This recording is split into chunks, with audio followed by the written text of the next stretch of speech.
activist determined to achieve the best for his country. I remember in President Akuffo's office one day, and the television was on, and the foreign minister came on, was talking. I don't remember what about, but I remember President Akuffo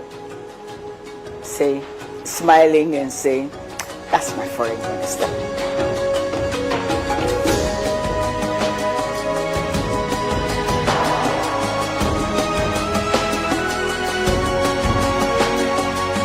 '98, he had contested me for the candidacy of the party to be for the 2000 election.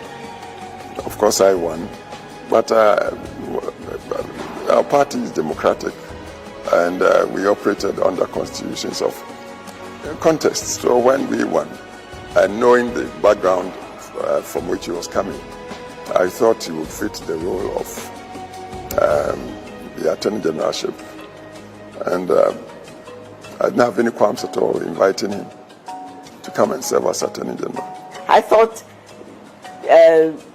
Attorney General was more his line, but it was as Foreign Minister, I think, that he really blossomed. Many people think that the trial of Charles Taylor in The Hague, important though it is in being able to insulate the process in Liberia, would perhaps been better staged on the continent itself. And in future, we hope that we can develop institutions ourselves that would enable free, fair, effective trials. Foreign Minister, I traveled the length and breadth of much of the world with him.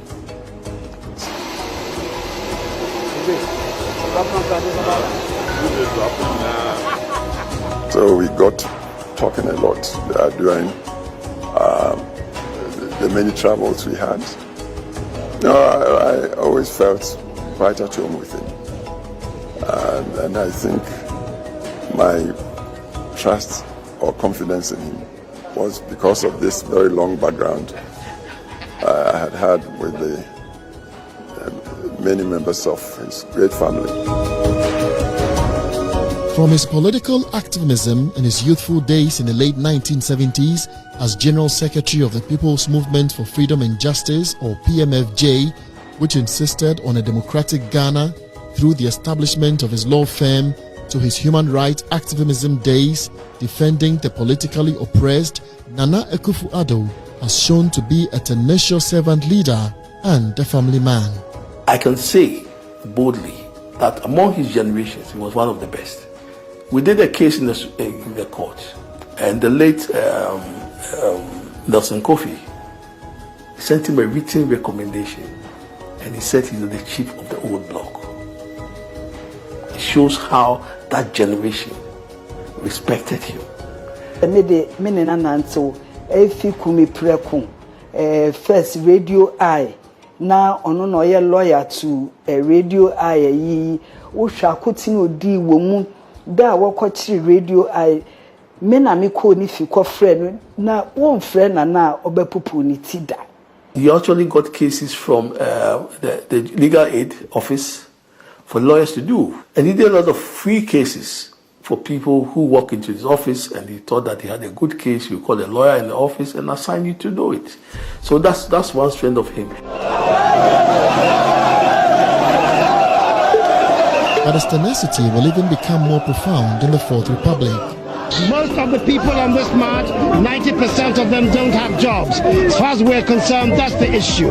Jobs and bread for the people of Ghana. And we think it is time that the government began to fashion policies that address the needs of the people of this country. And that's what we want to do. And we're doing so by a very successful, peaceful demonstration that shows the best of the Ghanaian character. That's why we're here today. Against many odds and amidst intimidation and opposition from the then government, Akuffo Addo led what is arguably the biggest protest marches in the history of our country. The Kumipreko demonstration in 1995 at the height of the might of the Rawlings administration. The policies that the government has been implementing are policies that do not find favor with the general mass of our people, and that the mass of the people of this country have been systematically impoverished. At the time when the Kumipreko and what have you was going on, anytime I was invited to maybe a reception, and he sees me there. He will come to me and ask me, what do I want to say? It's not everybody who does that. And I would answer sometimes as rudely as I could, sometimes as politely as I could. But I'm like, because there are two different situations, okay? He's a gentleman. So whatever is happening in the political arena has nothing to do with how he really is. Despite being a son of Ghana's president of the Second Republic, Nana Akuffo Addo did not ride on his father's glory. He was bent on creating his own path. The coup d'etat was all very traumatic. Suddenly your father is president, and the next thing, he's been, that's it.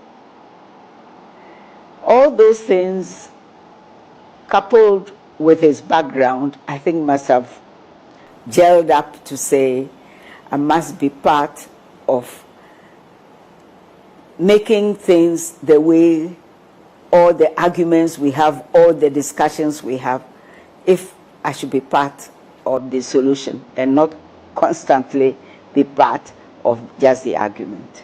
My uncle was, I think, either the secretary or something to the Nkrumah's Association. And so he had his papers there, and I was just going through it. But Nana Addo was a member of that team. So he's flexible, depending on where he wants to be. He was a member of the Nkrumah's team, okay? But his dad was UP, yeah?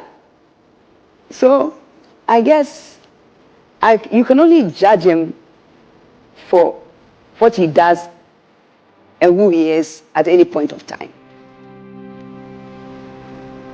Aside politics, Nana Akuffo Addo has gone through some personal family pain, losing his first wife in July 1993. It affected him and the rest of us tremendously because she was a very lovely woman, very, very bright, very intelligent, and yes, her loss was very sad for all of us and for him, of course, especially. For 4 years, Nana Akuffo Addo remained single until 1997 when he tied the knot with his beautiful Rebecca, ushering in an amazing love life.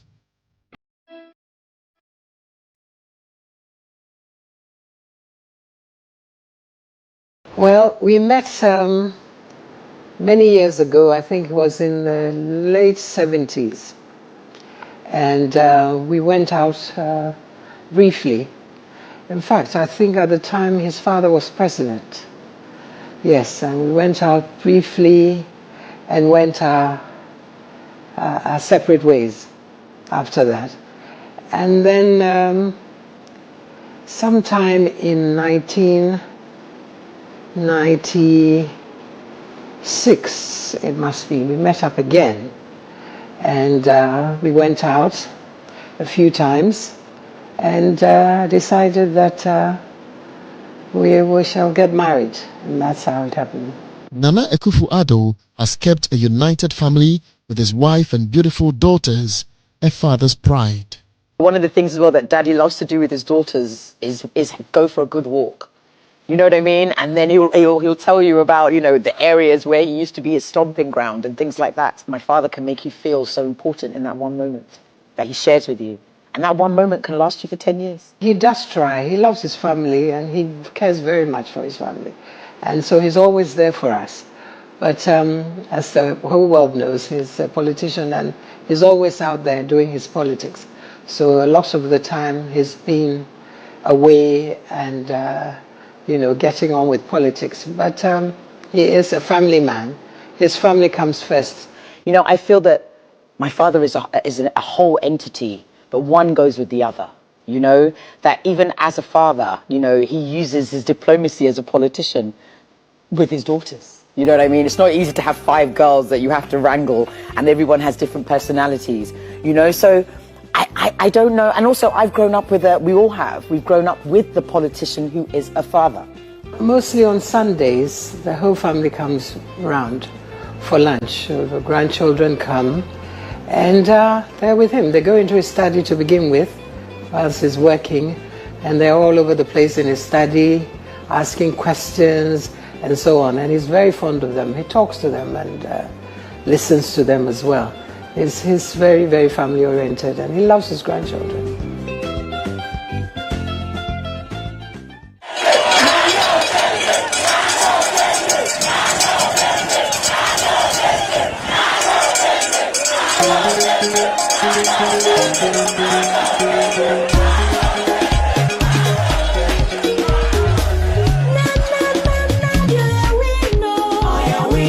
Yes, I was new in active politics in 2008. I was selected in August of 2008, and the election was in December. So I had a very short period, in terms of campaigning. But of course, the president was an experienced campaigner. He had been in the game for quite a long time, and he gave me advice on how to proceed, which I took. And it was a very hectic campaign. We worked very hard during 2008. As far as I'm concerned, 2008 we shouldn't have lost, but whatever be the case, we were declared the losers. Unfortunately, we won the first round, but we didn't get a requisite 23,000 additional votes to get 50% plus 1. We were, I think, at 49.8% or so. But we learned from that experience. Despite the 2008 defeat, Nana Akuffo Addo did not give up. He launched a strong campaign in the lead-up to the 2012 general elections. Nana Akuffo Addo lost the election to President John Mahama, but chose the constitutionally prescribed procedure to challenge the result at the Supreme Court. Throughout the court process, we proved, in fact, that we did win the election. Unfortunately, we didn't get, but to us, we were very confident that we had proven the case. Unfortunately, we didn't get the verdict. We might not have been given the ruling we sought, but thanks to our efforts, we can hopefully look forward to an improved electoral process in our country. 2012, after the Supreme Court verdict, and after he gave that historic statement and speech after the elections, the dust has settled down. As you know, when the elections are over and the results are declared, you normally will not find too many people come around again. And I was there with him, a couple of political actors, and he immediately began talking about when will be the next internal elections, as in polling station, electoral area, regional, national election, national executive elections. And John Bodu, I remember, Mr. John Bodu was there, was also part of that, and he began asking him questions that what is going to happen next, what is going to take place, and that was always the attitude. Every time the losses have been difficult, or were difficult, but he always moves straight on.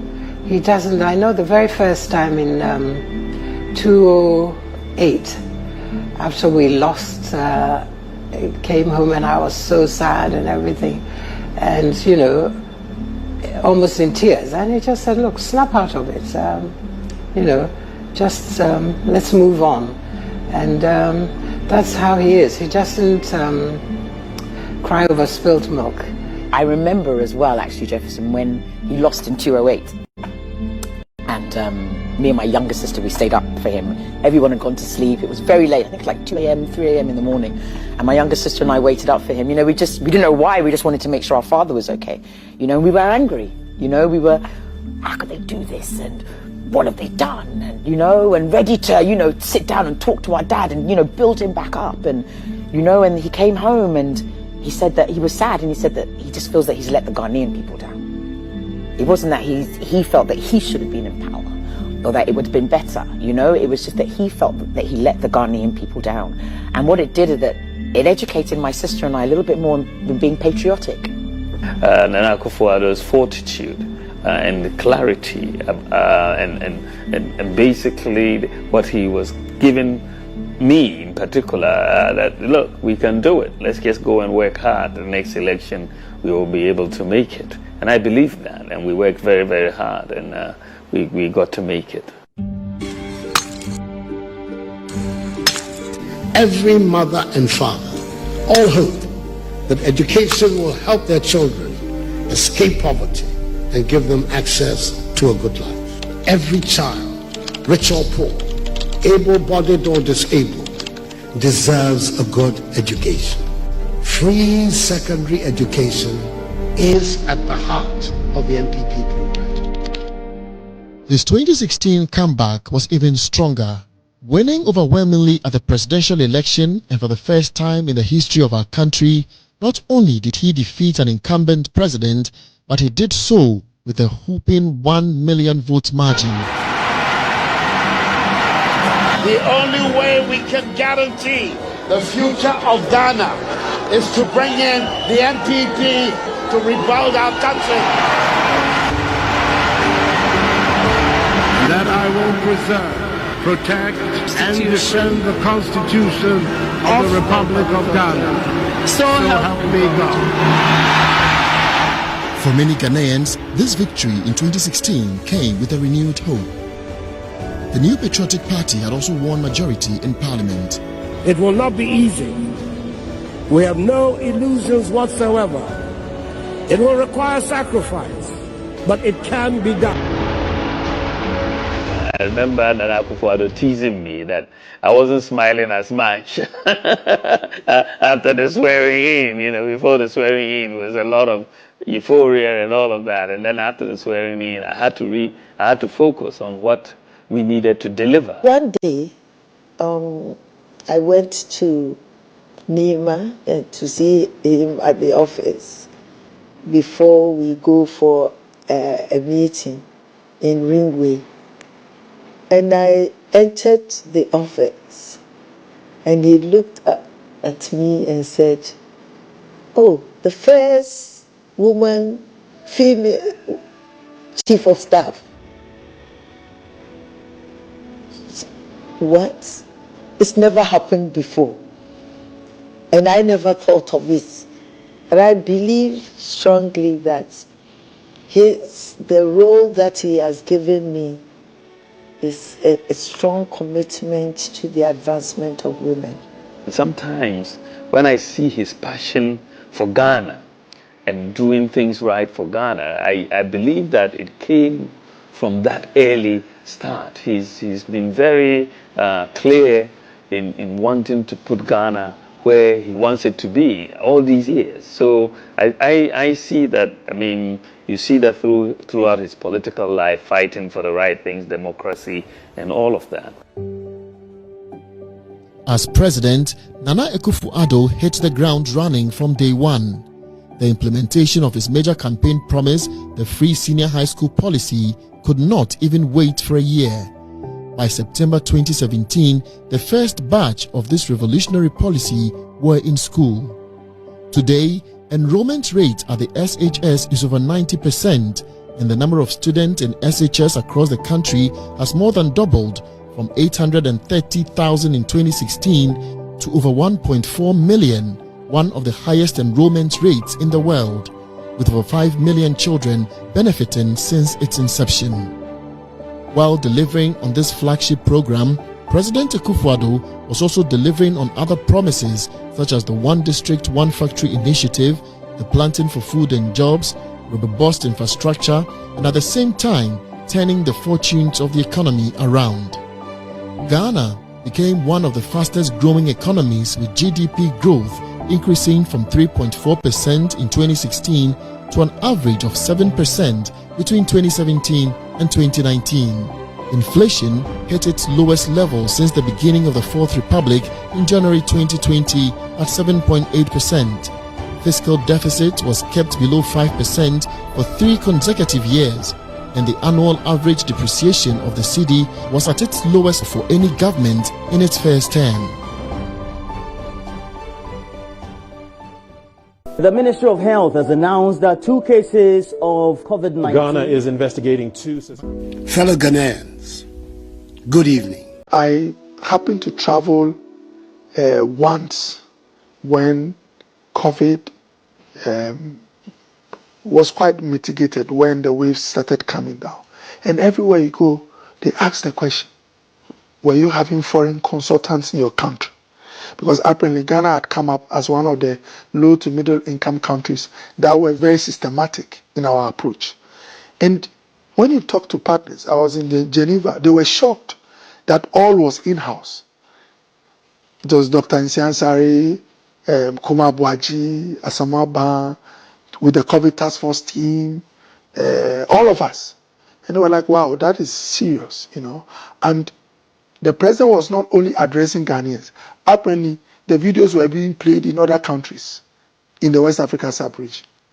So I sat down and went like, look, this is one of, although COVID was a dark hour for the world, it had some brightness for us. And so I was like, the best way to let the world know and remember what happened is to document our story. When he speaks, you feel it from his gut about his love for the country. Every time he came out, you saw him in his mask, and you say, everybody wear your mask. He didn't say, wear your mask and I'll take mine off. No. He was showing by an example what we should do. Just taking that singular thing that happened to all of us in this world. If he didn't care about the country, I don't think he would have gone the extra mile. Education is dear to his heart. Should we just let it go? No. We have to spend extra, but to make sure that the children are protected and yet be able to receive quality education. It costs a lot, but today we are beneficiaries of that courageous, forward-looking, sensitive, compassionate leader. His leadership made the difference.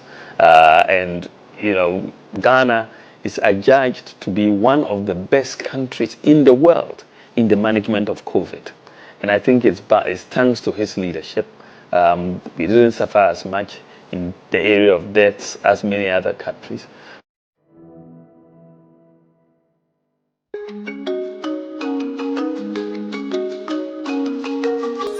At age 80, President Akuffo Addo is ending his second term in a few months, yet prosecuting some of the boldest transformative and ambitious policies our country has ever witnessed. It's been 80 years of God's glory. 80 years, it's a long time, eh? It's a long time to have been on this earth. We've been on this earth for a long time. And you and I, we didn't think we would live to 80. I know this because we've said it many times. But here you are at 80. Strong, healthy. We thank God for your life. Like as I sit here, I'm 85, and every morning I wake up, I thank God profusely for allowing me to see another day. So Akuffo Addo now is coming to join us, the truly senior class of humans. And I wish him very well. He looks very fit, he's so mobile and so energetic in his ways. And with a touch of luck, I'm sure, you cross the 80 mark and then even live many, many years more. We are very, very happy to have you as our president. I am happy to have you as a boss. I learn every day from you. And I do hope that this 80-year celebration will not be just a one-day affair. I think we should celebrate you in many, many ways throughout the whole year. I wish him good health, a happy birthday, but most important, Constantly, I pray that his vision of what he wanted to do, if not everything, that he has been able to achieve 80%, 90% of what he wants to do. Of course, other things came in to kind of block the straight, the running of governance. However, when the chips are down, he should turn the cards and say, yes, I made it. I was able to make it. I think for me that would be an important thing for us and also for him as the president of the country. My wishes for him obviously are that he ends his period as president successfully, and also for him to realize that he's done a lot for this country in his period as president, and I'm sure he will be remembered for a lot of the things that he has done, and I wish him a peaceful retirement. I love you. I'm proud of you. Thank you for being proud of me.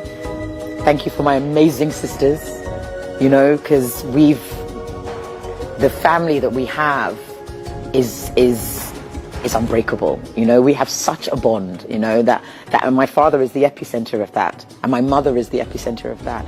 Thank you for showing me a beautiful marriage that you have with my mother. There's no one can be able to see the tenderness that's between that couple. You know, I could go on and on. I wish him the very best of good health and happiness and many more years, and to say thank you to him for being a good husband, for being there for me, and a good father to our children.